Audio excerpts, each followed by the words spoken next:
morning everyone and welcome back to another video. I'm Matt with Birchwood Bushcraft and today we're doing something special because we are at a festival here in Bromley at Chadkirk Chapel for the well dressing, and we are the Chadkirk Vikings here. So it's going to be a very special day, loads of things going on, loads of things to see and talk you through, items and crafts to do, talking to the public. So yeah, be a good day.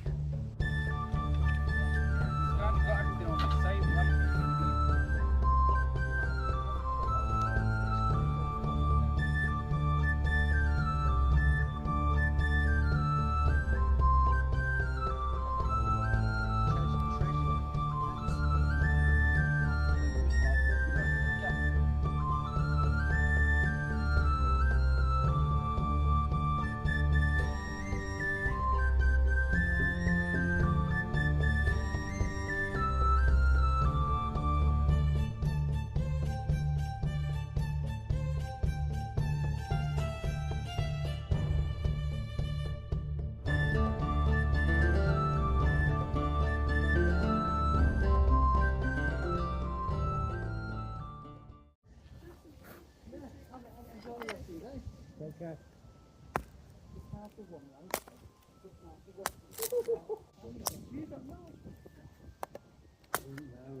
They don't sell it after.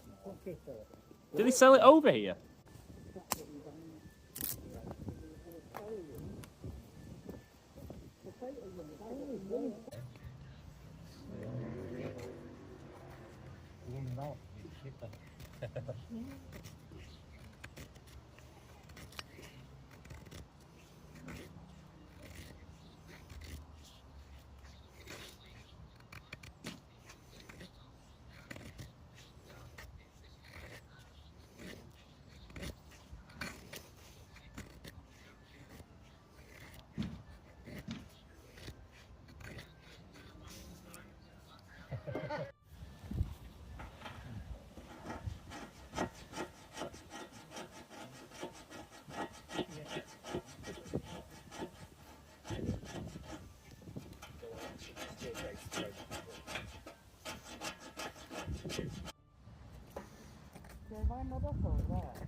Oh, right, cool.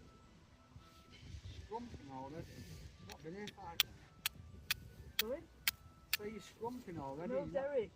Derek at the south. Oh, yeah, yeah. Yeah, Oh, I thought you were getting these. No, he came round.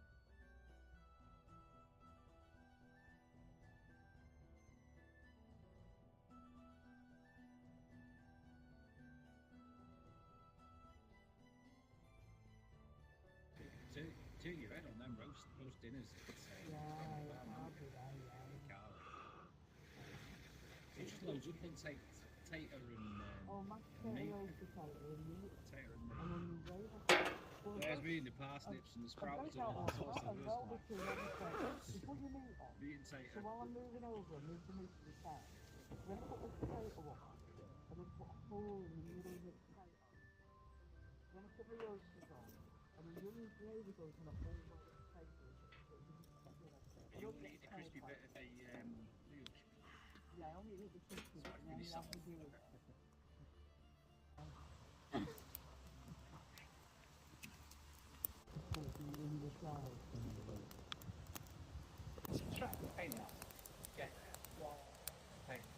And they've now started doing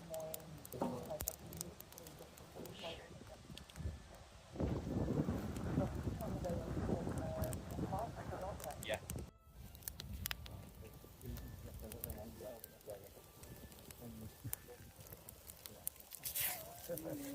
Especially if you got like a compound bowl like me. Oh yeah. £50 roll, you know, goes it can go there. To be honest with you, I've got stuff today, like, you know, the packs, stuff, tents, you have two lights and one of it.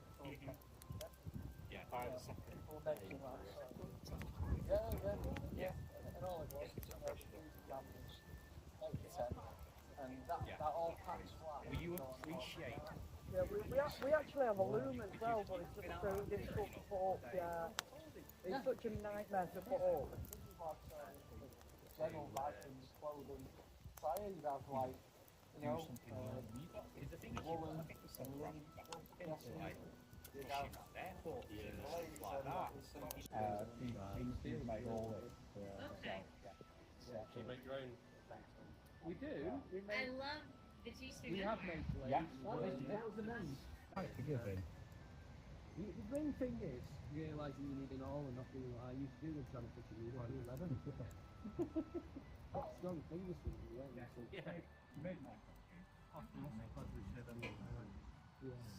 And the, foresight has strengthened in that.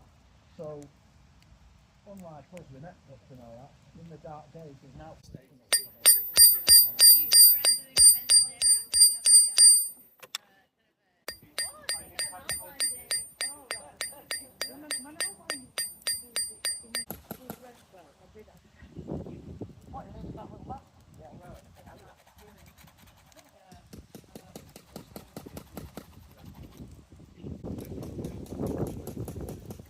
Projects.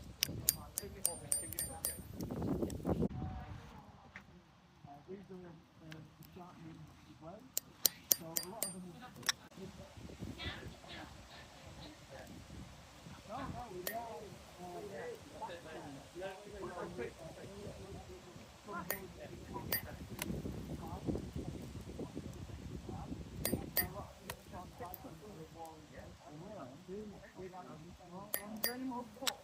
Have a game of Netflix. There's been documented conflicts based because of people losing the game. My money's on black. Yeah, you do think right. Yeah. You'll be surprised. The blacks have got more pieces.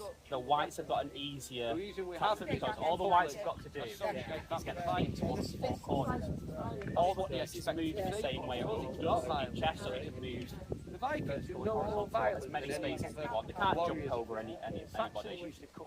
But you take turns moving one piece at a time. You take by surround. So if I was playing blacks and I wanted to take this piece, I would have to surround on 2 opposite sides, and then I would take the whites out of the way.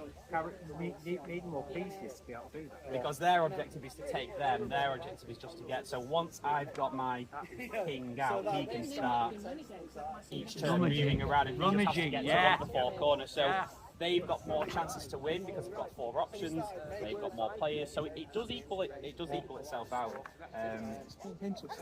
But there's records in the sagas of them getting that angry with each other. One of the pieces must have been a bit spikier, and one was impaled in someone's cheek. And it's a bit like playing Monopoly and flipping the table because you've lost all your property.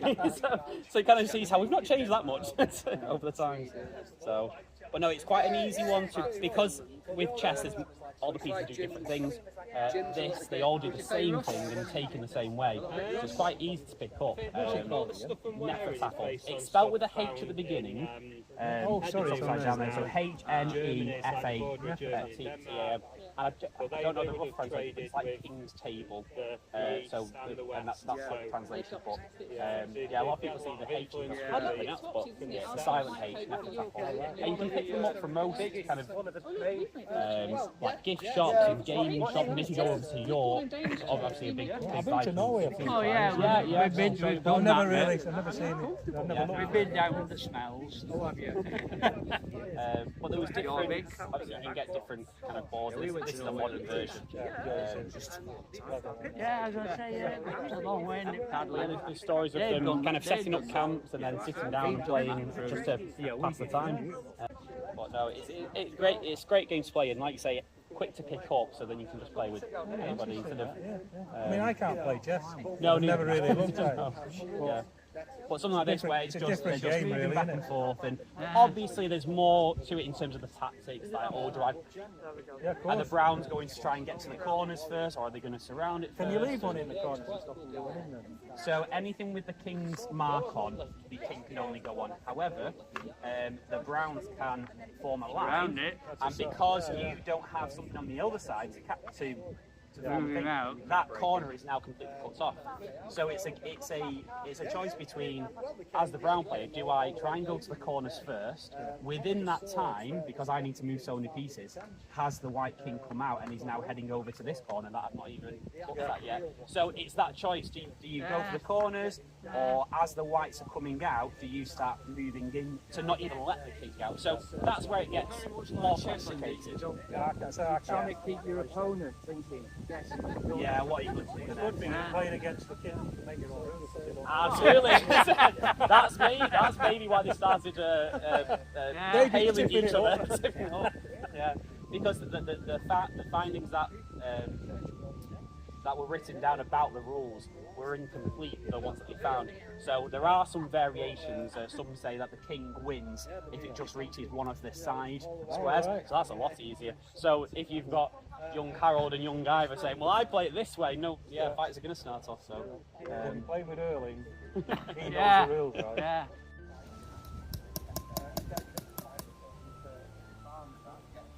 hammer on the back, acid on the front. Imagine antler bone.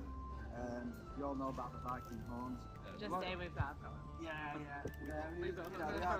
They are really cool.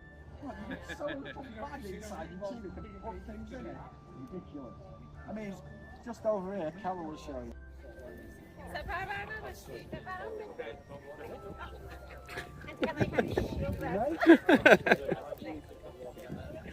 Oh! And that's the problem with horns. Nice on a hot day though. Yeah.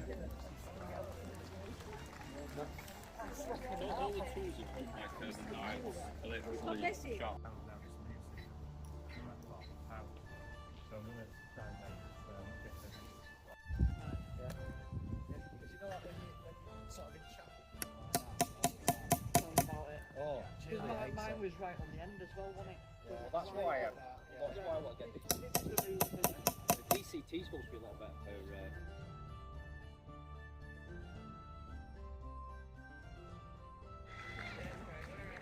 made that work.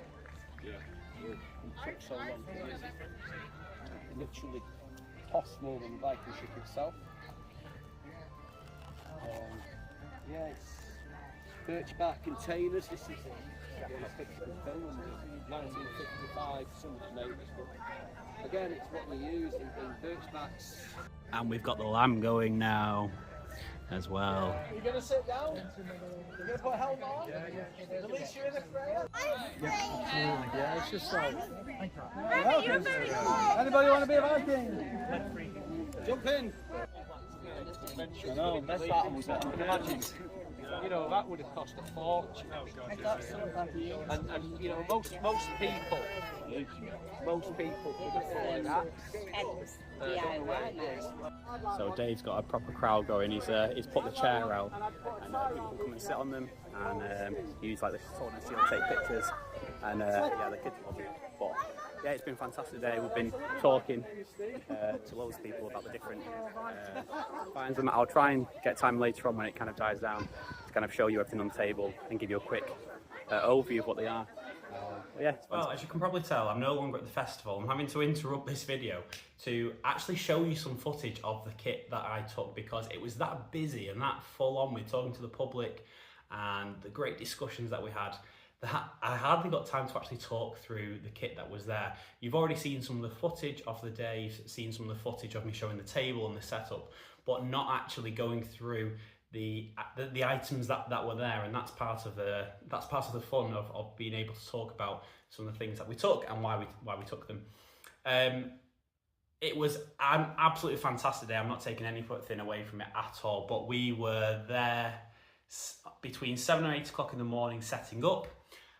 We had breakfast there, which were the sausages that you saw cooking earlier in the video. And then the next time that we ate was when we were back at the Longhouse, which we'll see in a second after this portion. And that was about 7 o'clock at night. So we were starving. We hadn't eaten all day since the beginning to the end. We'd drank enough water. We had some water underneath the table that we kept on going for, which was great. I got sunburnt on the back of my neck because I didn't realise how sunny or warm it was. But yeah, it was because we were so engrossed with talking to the public. It was an absolutely fantastic event, and thank you to everybody who came to the Chadkirk Well Dressing and came and said hi to our stall and took the time to ask questions and chat, because that was what we were there for. We weren't doing a reenactment of fighting. We were there to talk and answer questions and discuss Viking life. That's what we wanted to do. So that's why I didn't want to kind of finish off this video without talking through some of the gear that we had. Now I'm going to change the camera angle in a second to show you all the gear, because I've set up all the stuff that I took.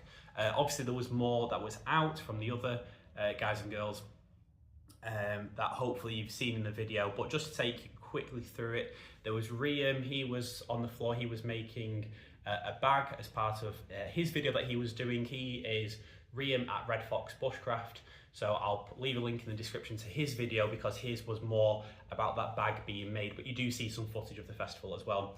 And then Jim, he was making a sheath for his knife, so he was sat down as well. Dave in green, he was the one you saw kind of talking to a lot of the public on the footage. We were all kind of like taking turns, but I got a lot of footage of him talking, especially kind of getting the kids involved and sat down on the chair and taking pictures with shields and swords and helmets on. And then Carol and Jason, you saw Jason in the footage where we were talking about the Nefertafel board, but he'd brought a lot of he was wearing a lot of handmade stuff. He's a fantastic leather crafter, so he was wearing a lot of his own stuff, and he had some extra kind of things like combs that we didn't have, some extra coins and scissors and things like that, so that was fantastic. And then Carol, my goodness, so she had her kind of clothing section at the end of it, which was again all handmade by her in the traditional nail binding style, I believe it's pronounced, of the Viking age. So absolutely incredibly skilled lot, and yeah, all brought something different to the table. But I've got the stuff that I brought and showed. As you saw earlier in the video, my kind of main craft that I was doing was the casting of the Mjolnir pendants using a historically accurate soapstone mould that produces a pendant, which again is a copy of one that was actually found as well. So I'm going to show you that in a bit more depth in a second, but just so you kind of knew what each of us were doing, it was kind of a team effort of everyone bringing a different skill set to the table, being able to offer something different, being able to answer different questions, and that's what worked really well doing it as a team. And you're all able to bounce off each other and get ideas and hear what one person's saying and use that the next time you speak. So yeah, it was fantastic. And like I said, the questions that we got asked by the public were great, and they really stretched our knowledge as well. We're not saying that we know everything, absolutely not. We just love the Viking era and want to share that knowledge, and it's great looking at some of the artifacts as well. So let's get into it. Okay, here we go. I'm going to give you a whistle-stop tour of some of the items, and then others I will spend a bit longer talking about. Some of them you'll be familiar with. They have links with Bushcraft, and some are just kind of well known, and others may be brand new to you. So here we go. Starting off with this section, we've got a selection of fire making materials in this shot. So we obviously have our birch bark that we know and love, fantastic for not only lighting fires, but birch bark containers. So here we have a lovely handcrafted container here, not by me, someone a lot more skilled than me. This one was mine that I did in a video. Rustic, you could say, but yeah, I made this on a camp and used pine pitch to kind of glue the seams. It's been into school with me as part of my kind of Stone Age, Bronze Age, Iron Age kit as well, so some of it is coming away. But yeah, two kind of like to show there. This is the pine pitch that I was talking about, so you'd be familiar with this, using pine resin mixed with different materials like charcoal or ash, to make a less brittle form of natural glue. So yeah, birch bark, pine pitch, we've got fat wood here, and you could see that in use during the fire making portion of the video where I was lighting the fire and using a bit of fat wood as an extender. Then you've got amadou. So if you're not familiar with this comes from the horsehoof fungus.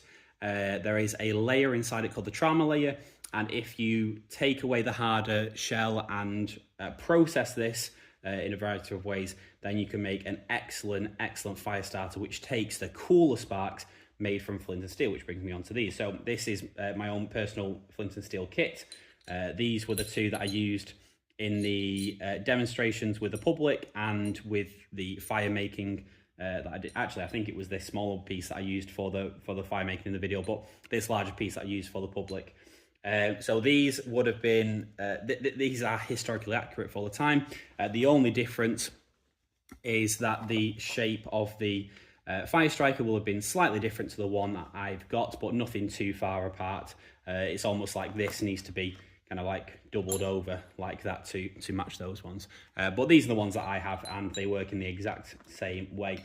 You might have seen these on the camera. So these were just some information sheets that I made up to kind of talk about some of the items that were out and about and the original findings, because some of these you might look at and you think, oh, well, is that historically accurate, or is it kind of more LARP? Is it more imaginary? Because you never know these days with all the TV shows about Vikings and movies, there's a lot of kind of historical inaccuracies. So I just wanted to put some information sheets about some of the items there, just to show that yes, they have been made based off an actual find, so they are historically accurate. Unfortunately, we don't own anything that was actually found in the ground. It's all reproductions of things. So yeah, I just wanted to kind of show those. So if I might refer to some of these as I go through. But yeah, that's kind of a general picture. Obviously, spoon and fork. The issue with these, and I've kind of like separated these apart from the fire, the obviously fire strikers, is that it's all natural materials. So there are no burials really with fat wood, for example, or amadou really, just because it rots away. We do have findings of birch bark containers. So again, I put that one. So there was one found in the 9th century in Ostrat, so in Norway. And they did use birch bark to cover over some of the famous ships that were found, because it was as a natural preservative. So there are some instances of using it, but the main thing is that it was around at that time. It was available to them, and there is evidence of them knowing about it. There's just never been any found with in burials or in boats or anything like that. So we made that clear for them, is that even though yes, there is no technical kind of like fines for them, they would have had that knowledge already. And the amadou, the funny thing about the amadou is it was actually found with Oatsy the Iceman. He had a horseshoe fungus with him, so he's going back to the kind of Stone Age side with him, or is he Bronze Age or Iron Age? Oh no, I think he was Stone Age. So yeah, if he'd known about it, then more than likely the Vikings will have used it as well. Okay. I should have said before, if you do have any questions about anything that I show that I've not talked about, then please do leave them in the comments. I'd be happy to answer anything about anything in particular. Okay. So moving on to the other side, a bit more kind of going on here. So we moved away from the kind of natural materials to some interesting bits here. So what have we got on display here? So we've got two sharpening stones. So this one is an example, not of an actual find, but it's just of a natural stone that is abrasive, and that would have been available to them. So this is slate that I use as one of my knife sharpeners, and amongst the other knife sharpeners that I have. But this is an example of it's just a natural stone that was found that was abrasive. This one, there are finds from it. So this is a piece of jasper that is worn as a pendant, and there are finds. There's quite a lot of whetstone jasper finds in settlements including Birka in Sweden and York, so all the way from the 9th to the 11th century. So there are historical findings of these, and again, this is a reproduction of it. So this is incredibly like fine material, so this would be honing and finishing off your blade after it had gone through maybe a few different grits of natural stone. A drinking horn, so we had this on display kind of to show that no, they weren't attached to helmets, but they were used in a number of ways as drinking vessels, either as an entire horn, or some of them were kind of like cut up and plugged and used more of like a mug style. But yeah, we just wanted to kind of make sure that nobody was having any thoughts about that myth of them being attached to helmets.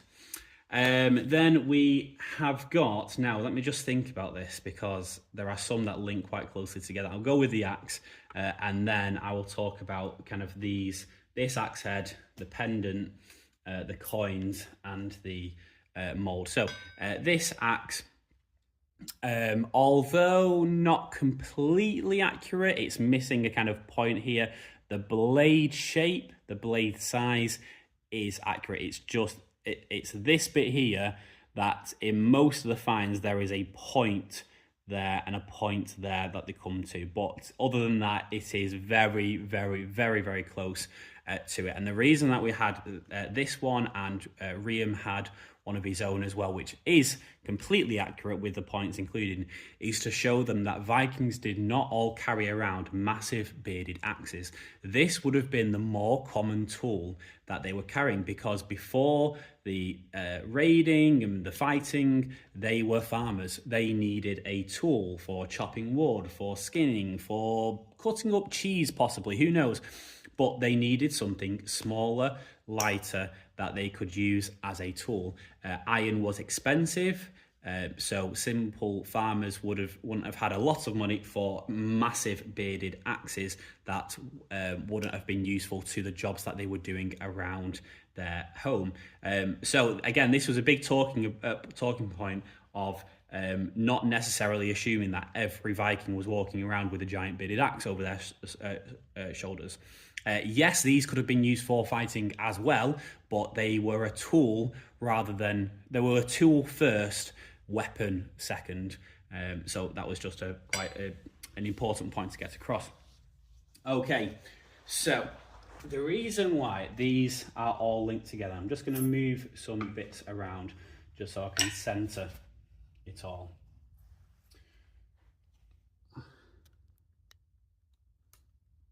Yeah, there we go. Okay.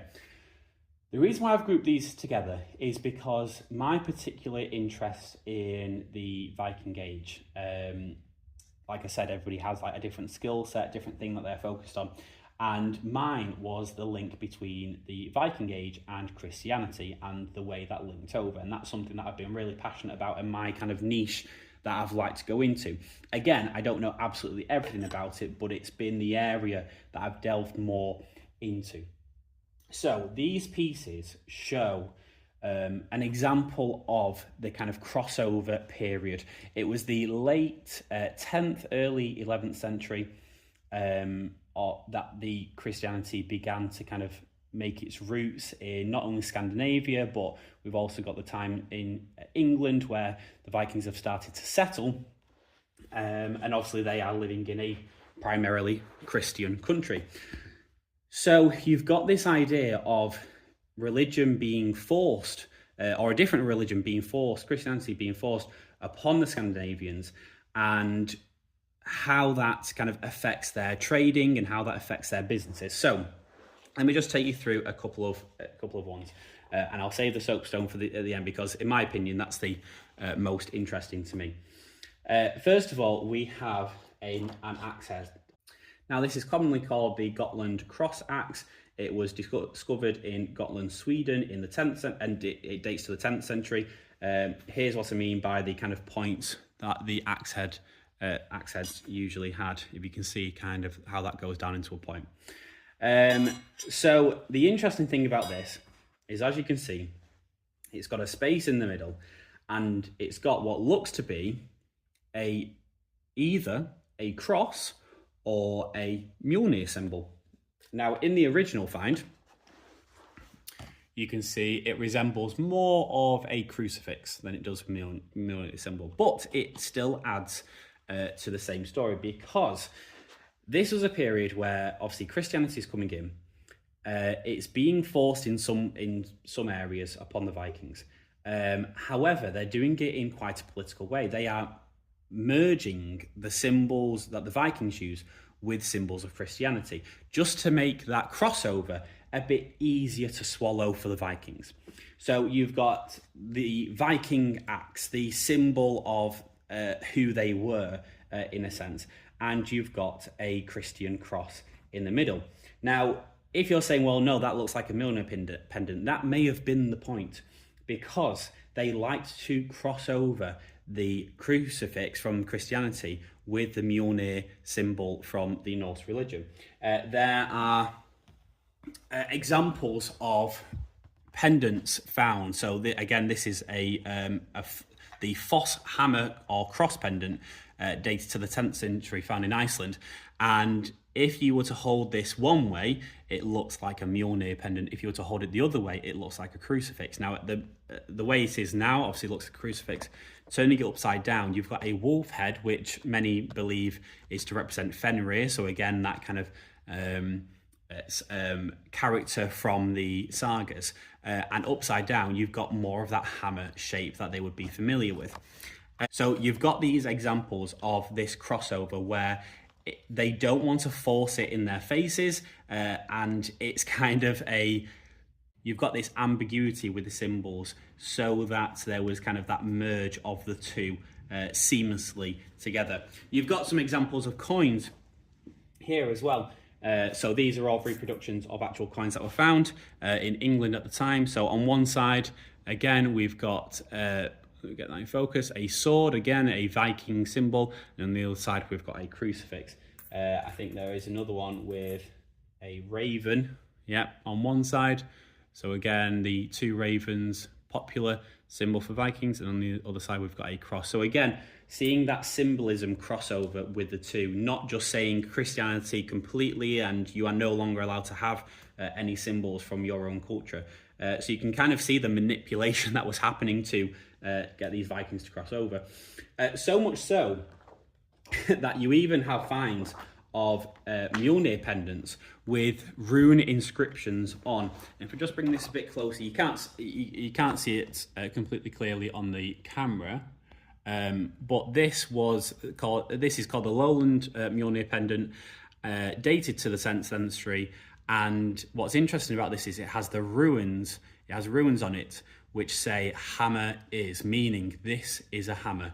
And many historians believe that the inscription was intended to distinguish it from a Christian cross during a period where the two symbols increasingly overlapped. The owner of this Mjolnir pendant wanted people to know that it was a hammer and not a cross. He didn't want any ambiguity in that at all. Now, obviously, we will never know whether that's the true story, but many historians believe that that was the reason for writing on the pendant, this is a hammer, so that there was no ambiguity there. So again, you can kind of see how there was a bit of pushback with the kind of Christianity coming over. You've got them trying to merge symbols to make it easier, but you've still got that pushback.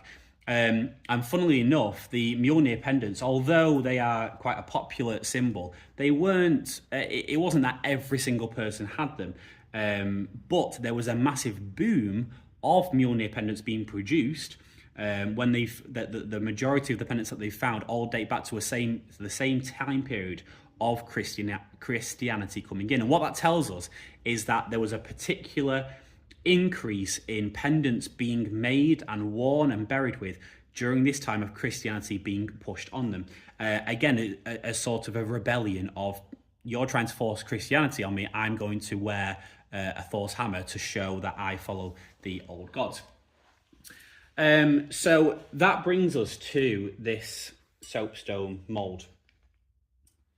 Now, this soapstone mould in particular, it creates a pendant that creates a reproduction of one that was found.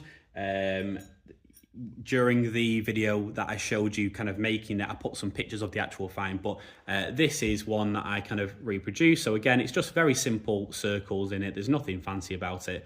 And a lot of the pendants weren't fancy.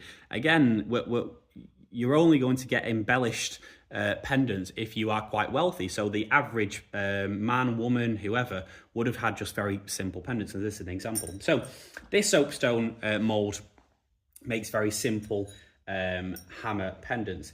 However, it comes from a soapstone mold that was found, again, dating to the 10th century, or that time where Christianity was being kind of pushed.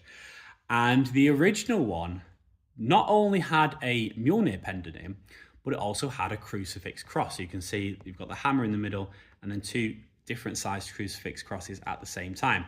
And again, that's showing you that that business owner, that blacksmith, was having both types of people coming into his place of work and asking for different pendants. Now, what's funny is that this blacksmith, it's kind of showing that he had a fantastic business mind. He wasn't interested in distinguishing between which gods whoever followed. It didn't matter if you were Christian or whether you followed the Norse gods. He just wanted to get paid. He was just after the money. He wanted to feed his family. So he was like, yeah, you want a Viking pendant? You want a Thor's hammer? Fantastic. Yeah, here you go. You want a crucifix? Fantastic. Here you go. He was catering to all. And in some ways, he may have been stealing business off the other blacksmiths because he had the idea, not saying he was the original idea, but from the evidence of his soapstone mold, he had the idea of having multiple ones on. So yeah, I just found that really interesting that this business owner, it just shows the kind of head that he had on his shoulders and the mind that he was going with. It's like, I'm going to cater to everybody. That's my unique selling point. Doesn't matter where you come from or who you are, I can cater to your needs. So I just thought that was really interesting. Unfortunately, the reproduction of this soapstone mold was nearly £200, so that was just out of the question. This was more my budget with just the pendant in. So soapstone, I was very intrigued when I found out about soapstone, when I did my original digging into the kind of this production, because soapstone isn't something that we come across in the UK. It's extremely rare in the UK. I think you get some up in maybe the Shetland Islands and Scotland. There's some being found there, but not enough to be quarried on a mass scale. But there is an abundance of it over in different parts of Scandinavia. So I was thinking, oh, there's a stone I've not heard about, but actually the reason why I've never heard about it is because we don't have it over here in abundance. But it is an interesting material because it's soft enough to kind of scratch with your nail. There you can see I did the same talk over and over and over again during the festival, because you can see I've scratched it multiple times with my thumbnail to show that exact point. Like you can scratch it with your nail, so you can carve quite easily different patterns and shapes into it, but it is very resistant to heat. So you can pour, I was pouring lead-free pewter into it, but you can obviously pour bronze, silver, gold, whatever you want into it, and it will not kind of crack or disform. Other finds of molds that they used were clay, or cuttlefish was another one, but you could only maybe cast into those a couple of times before it either lost its shape or burnt or anything like that. So yeah, that's why soapstone was made. So I've got two halves to this, one with the mold in and the other is kind of like a back plate, but then you can see the kind of hole, the opening there. And there is a little air channel as well at the side, just to allow air to escape as it pushes through. So yeah, that was the kind of craft that I was focusing on. Made a few. Some I put the design in, and some I left as just kind of some I just left basic, which I actually like those quite a lot. So these weren't to sell or anything. This was just an interesting thing to be doing in the background to show people and to be part of the story, like I've just told you there. So yeah, I'm hoping to get some more reproductions of things. I've got the hammer is pendant on the way, and I've got the Foss hammer as well on the way as well. This picture, obviously I don't have a reproduction of this because it's absolutely massive and weighs tons, but this is a picture of the Yellingstones, carved not by Harold Bluetooth himself, but due to him. He was the ruler of Denmark, of uniting Denmark, and he carved on these stones that he declared that he united Denmark on one side, and on the other side he made the Danes Christian. He was baptized at the time.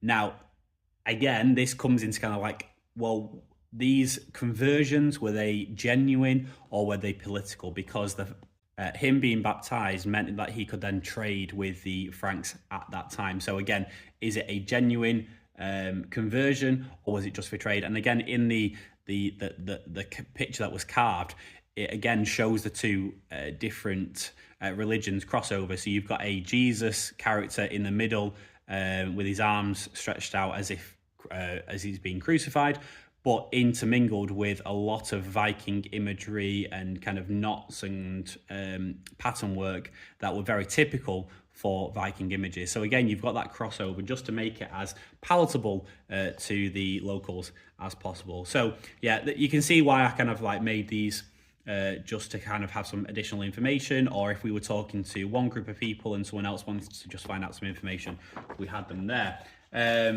But yeah, so yeah, it's not everybody's niche kind of looking at the Christianity crossover, but for me in particular, it's something that I really kind of am interested in, because it just gives you a deeper story into that particular person at that particular time. Like we said about the blacksmith, he had to make that decision about kind of catering to both types of people. And knowing that millionaire pendants really boomed during this kind of push, again showing that rebellion side. So yeah, just all of it adds to that next level deeper of on the ground level, not just knowing your dates and knowing your people and knowing your kings and who did what and who killed who.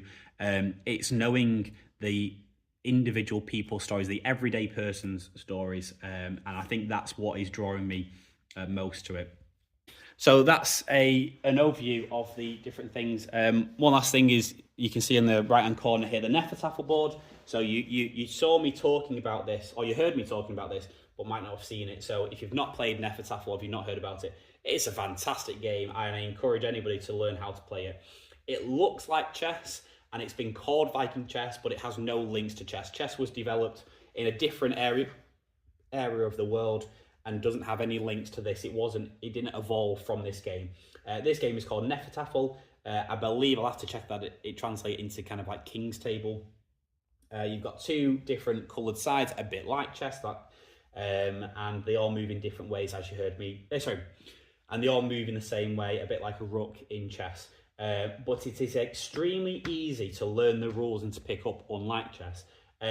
Obviously, there are more complex ways of playing it depending on your strategy. But yeah, if you've seen it, maybe if you've been to a Viking museum, you've seen Viking chess being described, but you've not picked it up, then I do recommend picking up your own set. This is quite a modern board, but there are ones that you can make, and more kind of like rustic, and ones that you can find, and or leather versions. So but yeah, you also heard in the video that there's a couple of interesting stories in these sagas about this game being played, and fights that happened because of the game or surrounding the game. So yeah, I always find that interesting to talk about. So that's it from me here now. I didn't want to finish this video without kind of taking you through my personal bits of kit and kind of giving you a bit more information. Like I said, if there are any questions or anything that I didn't go through in enough detail, or anything extra that you wanted to know, or things that you know yourself that you want to add to kind of the storytelling that I have, then please leave those in the comments. It'd be great to see and share knowledge with each other. So yeah, I'll send you back into the end of the video, which is the Viking Longhouse, so you can get an idea of where we were in the evening before the video ends. But yeah, I'll say thank you very much now. Please consider going over to watch the other guys' videos as well. There was Riam, Jason and Dave who are there. I'll leave their channel links in the description below. Go and have a look at their channels. Please consider going watching some of the other videos on the channel as well, leaving a like, and commenting and seeing if is there a particular interest in the Vikings that you have, a particular area of the Vikings in specifically that you like. Let me know, and I'll see you on the next video. Take care. Well, what a fantastic day that was, and it went so fast. We were there from about 8-9 o'clock in the morning, and got back at about 6 o'clock-ish. So we're just having some tea now, because you go through the whole day and you realise that you've not eaten anything apart from some sausages first thing in the morning. The lamb was cooking all day, and we're just starting to eat it now. We cut it up into chunks and just finished it off on the pan in the fire, and we're just chilling out in Ream's longhouse here. I'll try and get you some footage of in there in a second. But yeah, I hope there was enough kind of, you heard enough being talked about by the different people. I was doing a lot of talking to people as well, but couldn't film myself at the same time because it was just very kind of impromptu talking to people, but it was absolutely fantastic, and I'm see if others have got some footage as well. But hopefully there was enough there to just give you a flavour of the different things. Yeah, it was fantastic today, really enjoyed it, and it was great interacting with the public in that way. So yeah, we are now going to enjoy some lamb, some potatoes, and chill out in the longhouse for a little bit. So if I don't come back on, thank you very much for watching, and we'll see you soon on the next video. Going to give you some footage of inside the longhouse now.